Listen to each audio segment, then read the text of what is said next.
So how do I feel about my first mid-drive powered electric bicycle made by CARPAT, made in Romania? Look, we're living in a global economy and nothing on this bicycle, maybe it's made in Romania. We can't know because it's just such an interconnected world. I know it has a hub motor made in China by Tongsheng, TDMZ, and it is a 250 watt. And I know the battery says made in China, and I know that the spokes might have come from China, and I know that the wheels might have come from China. All I know, it was sold in Romania by a Romanian-owned company, which might be owned by Chinese. I don't know. So is this bike made in Romania? Not really. Is it assembled in Romania? Partially. Actually, it came 85% assembled. I've done the remaining 15%. Out of the box experience was pretty good. The box was pretty big, so it came more assembled than I thought it will. And had almost everything put together except a couple of things that I had to tighten, a couple of nuts and bolts. I made a couple of changes to it because it comes with a racing seat, which basically will rape you the first time you go over a bump. So I took it off and I put one of those fat seats, which I absolutely love. For those people that are wearing those diapers on just so they could make the racing seat feel more comfortable, take my advice, get one of these chairs. You don't have to ever buy pants again, and then your ass will thank you for it. The wheel size is 29 inch, but it doesn't mean that this bike has racing pedigree. This bike was not meant to jump anything. It's meant to enjoy forest trails like the one that I'm on right now, just going up and down the hill without being embarrassed that you have no strength to climb any hills. This is for the 95% of the people out there, not for the professionals. This is not a bike that you jump and you do amazing things. This is a bike that you spend $600 on and then you take it out as a weekend warrior and play in the forest, enjoy a beautiful trail somewhere. It's not a bike that is meant to go on gnarly stuff. It's a bike that's meant to go on forest trails that you could easily walk, but this you could cover 20 kilometers in a day. This is not a hub motor, this is a mid-drive motor, so because of that it's nicely balanced, it feels pretty good. Yes, the motor is hanging a little bit low, but you're not going to cross any logs, that'd be serious. It's not very heavy because of that, so at 20 kilos or 40 pounds, it's actually not heavy at all. Yes, I know this is not a pro bike that you could lift with one finger, but that's not the point. This bicycle can carry itself up the hill and with you on it, so you got to take it that way. The onboard computer, it's pretty nice. It has a very nice features. It's limited to 25 miles an hour, but because it's made in China, can be very easily hacked into to unlock the full potential and give it full speed. The battery is a 36 volt 10 amps, so 360 watts. It will carry your ass basically for about 2 hours in a pedal assist mode. Depends which one you use. If you're extremely aggressive on the pedal assist, then maybe it will carry you for an hour and a half. But if you're not very aggressive and you put it in soft mode or eco mode, you could go for hours. It has a decent amount of power, but because it only has gears in the back, which are 7, and none in the front, the disc in the front is made quite big, so it could give you straight line speed. It's not designed to climb big hills and mountains. It's more designed to cruise on flat and slightly inclined trails at a decent amount of speed, 10-20 kilometers an hour. It's not powerful enough to do anything crazy in your hands. As long as you pedal, it goes somewhere. When you stop pedaling, it stops going. Because of the local rules in Europe and most of the world, it does not come with a throttle at your finger, but you could add one for about $15. I found one on Amazon. I'm going to put a link at the bottom if you live in the United States. If not, I'm sure you could find it somewhere on eBay. Easy add-on, it just snaps on and it plugs into the back of the computer, and then you have a thumb throttle. I've ordered mine. Takes 20 days to get here. Stay subscribed to the channel because I'm going to bring you updates as far as how that works. It's not as powerful as a 500 or a 750 hub motor, but it's also more gentle on the battery, so you gotta pick your battles.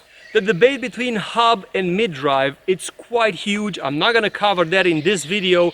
This is a great bicycle to enjoy the woods. If I would recommend one after riding this one for 7 days and riding a hub for quite a while in the United States, I prefer the hub motors. They are nicer, they are more versatile. Yes, they're heavier. Yes, they use more electricity. Yes, they're faster. Yes, they have sometimes more torque to the rear wheel in the cheap bicycle segment, so I kind of enjoy those a little bit more. But if you get an expensive mid-drive bicycle, it actually might work better for you. The bicycle does come with disc brakes, which are mechanical. I know they don't feel as good as the hydraulics, but they are still stopping the bike pretty well. Easy to adjust, almost no maintenance required. You don't have to change any fluids, just have to adjust the cable from time to time and change the pads, which is quite easy. So I wouldn't be scared as far as that goes. Just because they are mechanical, it doesn't mean bad. For $600, you couldn't expect hydraulics. The lamp in the front is quite blind, but it's button activated, so that's quite nice. The bicycle onboard computer has a USB charger for your phone or for your camera or for anything that you carry with you, so that is quite awesome. Very few bicycles have a USB charger that you could use. The kickstand for sure is made in China because it is flimsy. It already bent and broke, and when I'm gonna go home, I'm gonna take it off and the bicycle will lean on trees from now on. But the truth is that you don't really need to carry it with you. Very rarely you're gonna tie it or you're gonna park it somewhere where you cannot lean it against something. So yeah, it's cheap because it's useless. The battery is removable. You do get a key for it. It's an easy slide out. In my case, because I put a tool bag right on top of the battery, it's a little bit harder, but it's not a problem. Don't do like I did. Don't forget to lock yours when you receive it. I did, and the battery fell on the biggest hill that I could find. The battery literally passed me, and I found it at the bottom of the hill, so the battery was faster than I was. I've added a couple of flashing lights on it just so they could see me in traffic. The grips feel really good. They have a little bit of a cushioning. They're quite soft. The gear shifter feels nice. 7 gears, came already adjusted from the factory. It changes the gears really well. The only downside compared to my hub bicycle is the fact that when you change the gears, because you have so much torque on the hub motor, it makes a couple of cranking noises because it wants to break your chain off. You're pushing with 150 watts, the bike pulls for 250 watts. There's a lot of power going through that chain. This particular model comes with the normal valves, not the shredder valves, so you could inflate it with a normal bicycle pump, which is quite nice. The cables are exposed. What would you expect on a $600 bicycle? Yes, the cables are exposed, but you're not gonna go into deep bushes with it. Yes, they could get caught up into certain things, but it's not a big deal.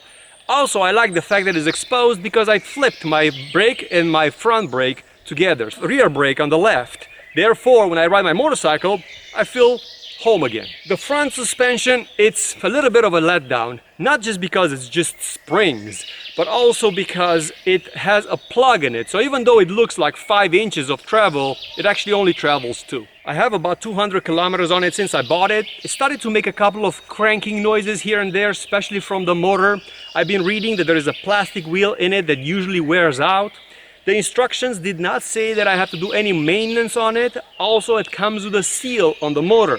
So that implies that I cannot open it and grease it. Hopefully, it will last. The pedals are plastic, but again, these are not competition pedals. So because of that, they work pretty decent. I can't complain too much about them. I'm not gonna crash it that bad to break them. And that's all you get.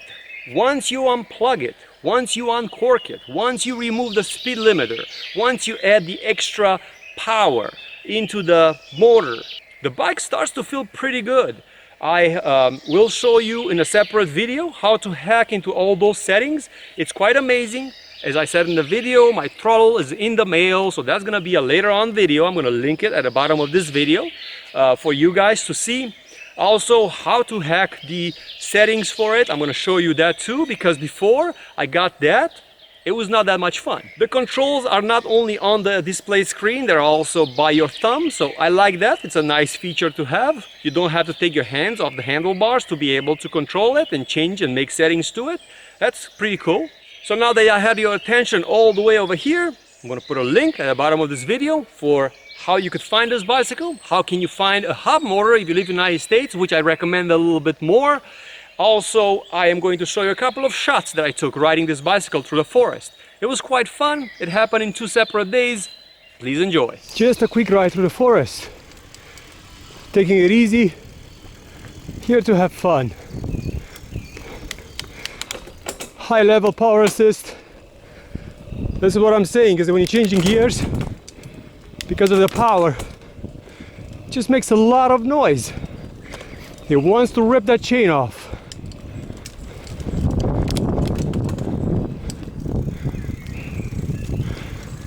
And that is something that you don't see on a hub bicycle. They're a lot more gentle. The power is just a lot more gentle.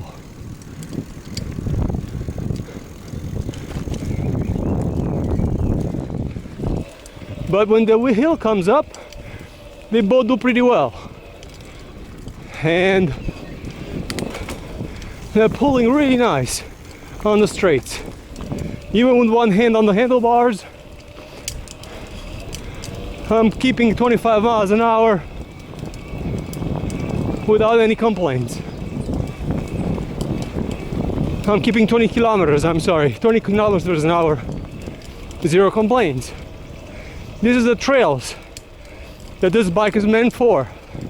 I took the Anchiro on much worse trails before, but this one, it's a lot smoother.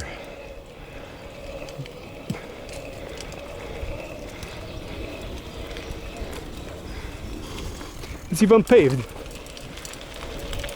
over here. So for a park, for a little walk in a park, this bike will do it.